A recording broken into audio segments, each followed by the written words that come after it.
ഇന്ന് tissue paper വെച്ച് എന്തെങ്കിലും ചെയ്യാമെന്ന് പറഞ്ഞിറങ്ങിയപ്പോഴാണ് മാതൃഭൂമി പത്രത്തിൽ വിദ്യാലയം എന്നൊരു പേജിൽ ഒരു ചൂടൻ ബലൂണിൻ്റെ കാര്യം വായിച്ചത്.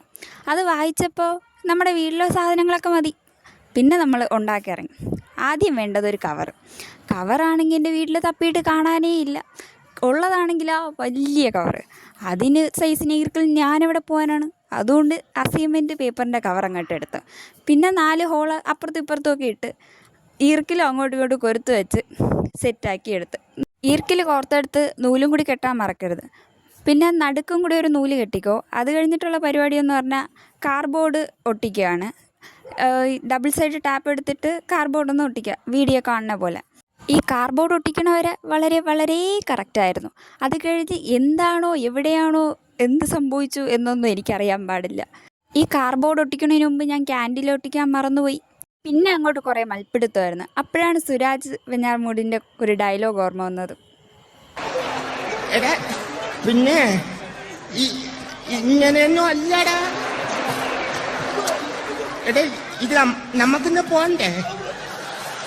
പിന്നെ കാർഡ്ബോർഡൊക്കെ ഊരി ക്യാൻഡിലൊക്കെ ഒട്ടിച്ച് സെറ്റാക്കിയെടുത്ത് അതെടുത്ത് ഇറുക്കിൽ പഴയ പോലെ അതുപോലെ ഫിറ്റ് ചെയ്ത് വന്നപ്പോൾ അടുത്ത പ്രോബ്ലം, തീപ്പെട്ടി അതിൽ കത്തിക്കാൻ പറ്റണില്ല. ഞാൻ കുറേ തീപ്പെട്ടി വെച്ച് ട്രൈ ചെയ്ത്, എന്നിട്ടും പറ്റിയില്ല. ആ തീപ്പെട്ടിയൊക്കെ കൊണ്ട് കളയണം, ഇല്ലെങ്കിൽ എൻ്റെ വീട്ടിലെ പോരാളി ഉണരും. വേണ്ട, ഇത്രയും വന്നു. അപ്പോഴാണ്ട്രാ അടുത്തത് തുള. ഇതാണല്ലേ തുള വീണ ജീവിതം. ആ തുളയൊക്കെ അടച്ചു വന്നപ്പം ഞാൻ വീണ്ടും കത്തിച്ച്.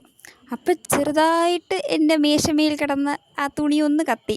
അതുകൊണ്ട് കൂടുതൽ റിസ്ക് എടുക്കണ്ടെന്നും പറഞ്ഞ് അതും പൊക്കിക്കൊണ്ട് ഞാൻ വെളിയിൽ കൊണ്ടുവന്നു. കൊല്ലാതിരിക്കാൻ പറ്റുമോ? ജീവിക്കാനുള്ള ആഗ്രഹം കൊണ്ടാണെന്ന് തോന്നുന്നു. ഈ ഡയലോഗ് ആ കവർ എന്നോട് പറയുന്ന പോലെ എനിക്ക് തോന്നി. എന്നിട്ടും ഞാൻ സക്സസ് ആവുമെന്ന് വിചാരിച്ച് കാത്തിരുന്നപ്പോൾ ദാണ്ടാ മുകളിൽ ഹോള് വീഴുക. തീയും കണ്ടുകൊണ്ട് എൻ്റെ അമ്മയുടെ ഒരു വരവ്. അത് കഴിഞ്ഞൊരു ഡയലോഗ്.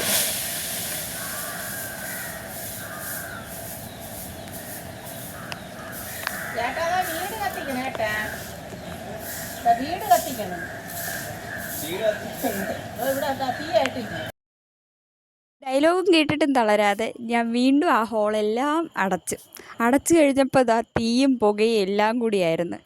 പിന്നെ കൂടുതൽ റിസ്ക് എടുത്താൽ ഞാൻ വീട്ടിൽ നിന്ന് പുറത്താവും എന്നുള്ളത് കൊണ്ട് ഞാൻ അതിനെ ഒന്ന് കെടുത്തി.